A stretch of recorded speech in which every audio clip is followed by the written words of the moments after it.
Къде отиваш, Конче? По текст на Рада Москова. Сценограф Крум Крумов. Музиката е на доктор Стефан Москов. Интересното е, че тя е писана за първата постановка, която е правена на този материал. За мен лично е много интересен този материал. От много години така и аз самия имах амбиции да правя нещо с него, но самата сложност все не ми даваше кураж да тръгна да го реализирам. И за по-сигурно реших да поканя Лео. Това, което аз онзи ден гледах малко, така ми дава надежда, че ще направим едно много добро представление. Много интересно и наистина няма да сбъркате, ако дойдете в други ден, макар че е празник хубав. Пиесата, която правим, е писана 70-та година.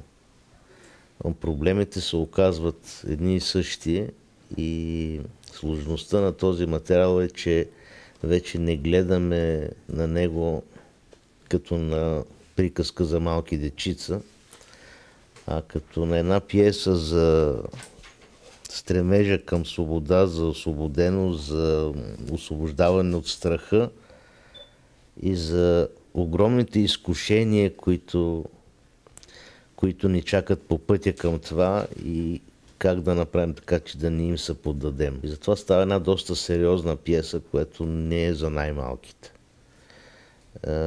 Пък хубавото е, че тя ще бъде за деца с родители.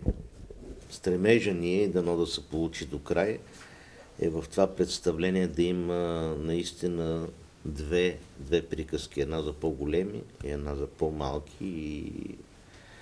И ние самите като родители да почувстваме и нуждата, и желанието да бъдем заедно с децата си, когато наблюдаваме и мислим за такъв вид приказки.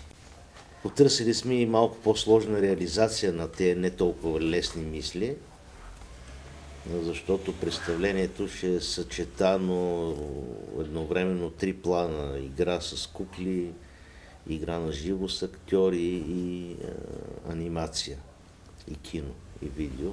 Ще се опитаме да съчетаваме 3 различни стилистики, 3 различни материални сфери, които натоварват и актьорите с много трудни задачи. Сценографията там има абсолютно същите предизвикателства, за които каза Лео, едновременно да бъде забавна и разбираема за деца и в същото време да носи някакво послание към техните родители, към по-големите, да бъде достатъчно интересна и за малките, и за големите. Визията, всеки да си намери нещо в визията на куклите и на сценографията, на анимацията.